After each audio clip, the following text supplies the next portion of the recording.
BMS academy में आपका स्वागत है। सेशन में हमने देखा किस प्रकार हम अपनी माइस्क्यूएल स्टेटमेंट्स को रन कर सकते हैं ऑनलाइन और ऑफलाइन दोनों तरह से। आइए अब यहाँ से हम प्रैक्टिकल सेक्शन को शुरू करते हैं माइस्क्यूएल की। बारी बारी से हम बेसिक से लेकर एडवांस कमांड्स की जानकारी लेंगे और देखेंगे किस प्रकार हम हर एक कॉन्सेप्ट को कवर करने वाले हैं इस पूरे कोर्स में। तो यहाँ पे हमारे पास सबसे पहला जो टॉपिक है डेटाबेस है। अब जैसे यहाँ अगर एग्जाम्पल देखें तो एक टेबल स्टूडेंट है, एक टेबल लाइब्रेरी है। ये दोनों टेबल एक पर्टिकुलर डेटाबेस के अंदर है। ग्रे सेक्शन एक डेटाबेस को रिप्रेजेंट करता है। डेटाबेस का नाम यहाँ पे कॉलेज रखा है मैंने। आप नाम कुछ भी रख सकते हैं डेटाबेस का, बशर्ते वह डेटाबेस पहले से एग्जिस्ट ना करता हो, यानी कि पहले से आपने वो डेटाबेस नाम ना रखा हो उस नाम से, तो आप दूसरा नाम रखना पड़ेगा, नहीं तो आपको। अब कॉलेज डेटाबेस है, इसमें दो टेबल हैं, स्टूडेंट और लाइब्रेरी। आप किसी पर्टिकुलर डेटाबेस के अंदर ही टेबल बना सकते हैं। तो इसका अर्थ ये हुआ कि सबसे पहले हमें माइस्क्यूएल में काम करने के लिए एक डेटाबेस बनाना पड़ेगा। डेटाबेस बनाने के लिए आपके पास कमांड्स अवेलेबल हैं जो हमने यहाँ बॉक्स में नीचे दिखाई हैं। यदि आप सिंपल डेटाबेस बनाना चाहते हैं तो आप टाइप कीजिए क्रिएट डेटाबेस, उसके बाद उस डेटाबेस का नाम, जैसे यहाँ कॉलेज दे दिया है मैंने। सेमीकोलन लगाइए क्योंकि ये है आपकी स्टेटमेंट को एंड कर देता है और कंपाइलर को पता लग जाता है कि यहाँ पे आपकी ये लाइन खत्म है या कमांड खत्म है। आइए देखते हैं क्रिएट डेटाबेस कॉलेज को क्रिएट करके देखें किस प्रकार से हम डेटाबेस को क्रिएट कर सकते हैं। मेरे पास यहाँ PHP MyAdmin ओपन है जिसमें मैंने माइस्क्यूएल के इंटरफेस को खोला हुआ है। मैंने आपको पिछले सेशन में भी बताया था कि लेफ्ट साइड पे यदि आप देखेंगे तो यहाँ काफ़ी सारे डेटाबेसेस दिए हैं, information schema, MySQL, performance schema. अब इन डेटाबेस में से किसी के अंतर्गत अगर टेबल्स हैं तो आप देख सकते हैं। जैसे माइस्क्यूएल पे अगर क्लिक करूं तो उसके अंदर जो भी टेबल्स हैं वो सारे के सारे आपको दिखाई देंगे। फिर फर्दर अगर आप उनके अंदर देखना चाहते हैं कंटेंट को तो वहाँ भी आप क्लिक कर सकते हैं, उसके टेबल के अंतर्गत की इन्फॉर्मेशन भी आपके पास अवेलेबल हो जाएगी। मैं यहाँ इसे अभी हाइड कर देता हूँ क्योंकि मुझे नया डेटाबेस बनाना है, तो उसके लिए मैं विजुअली यहाँ से न्यू पे क्लिक कर सकता हूँ। क्योंकि हम माइस्क्यूएल को प्रयोग करना सीख रहे हैं तो उसके लिए मैं यहाँ क्वेरी बॉक्स में आ जाऊँगा और यहाँ पे मैं डेटाबेस का नाम एंटर करूँगा कमांड के साथ। तो आइए देखते हैं कमांड क्या है, क्रिएट डेटाबेस। मैं क्वेरी बॉक्स पे क्लिक कर देता हूँ। अब जैसे टाइप करना शुरू करेंगे आप देखेंगे कि माइस्क्यूएल एक तरह से हेल्प कर रहा है आपको टाइप करने में। जो इसका क्वेरी बॉक्स है आपके लिए एक सजेशंस बॉक्स भी लेके आ रहा है। तो मैं यहाँ क्रिएट को सिलेक्ट कर लेता हूँ। तो यहाँ मैं क्रिएट को सिलेक्ट करके एंटर कर देता हूँ, क्रिएट। अब जैसे डेटाबेस टाइप करना है तो आप DA टाइप करेंगे तो काफ़ी सारे ऑप्शन आपके पास आ जाएंगे। यहाँ पे मैं डेटाबेस को सिलेक्ट करके एंटर कर देता हूँ। अब मुझे यहाँ पे क्रिएट डेटाबेस के साथ उस डेटाबेस का नाम टाइप करना है जो मुझे बनाना है, वो है कॉलेज। तो यहाँ पे मैं कॉलेज टाइप कर देता हूँ।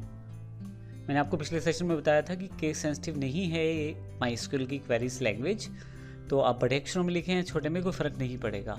तो अभी मैंने क्रिएट डेटाबेस कॉलेज टाइप कर दिया है। अभी मान लीजिए मैं कॉलेज नहीं लिखता तो आप ध्यान दें कि यहाँ पे एक रेड साइन अवेलेबल हो जाता है जो एक एरर को रिप्रेजेंट करता है, the name of the entity was expected. यहाँ पे यदि देखें तो रेड एक क्रॉस अवेलेबल हो गया है। वो ये बताना चाहता है कि आपने अभी नाम नहीं दिया डेटाबेस का। मैं यहाँ से फिर से कॉलेज टाइप कर देता हूँ।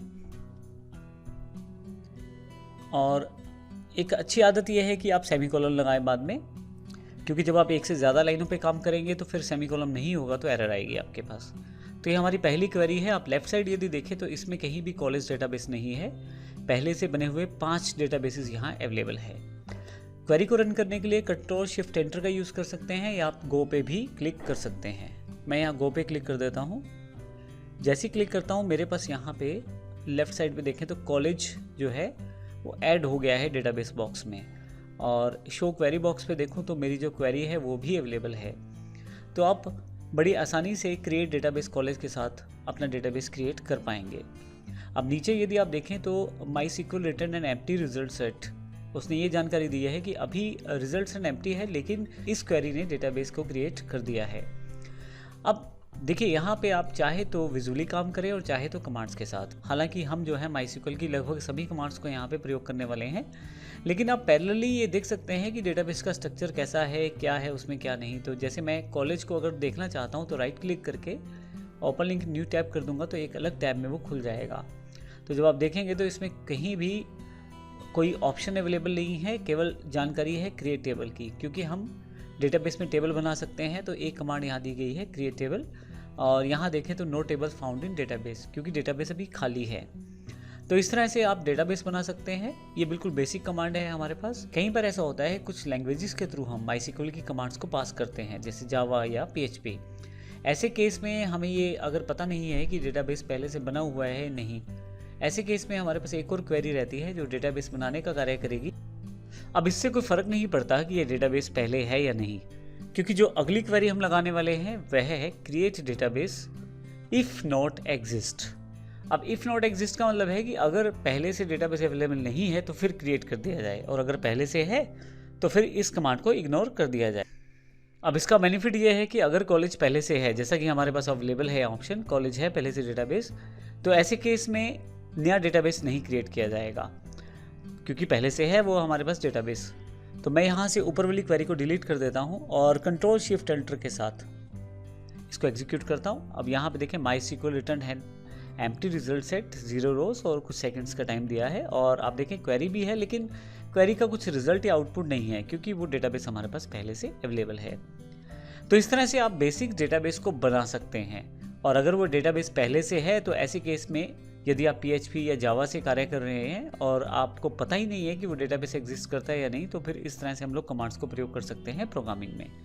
अगले सेशन में हम डेटाबेस मैनेजमेंट के बारे में और देखेंगे कि किस प्रकार से और कमांड्स जो माईसीक्वल में है उससे डेटाबेस को मैनेज किया जा सकता है। धन्यवाद।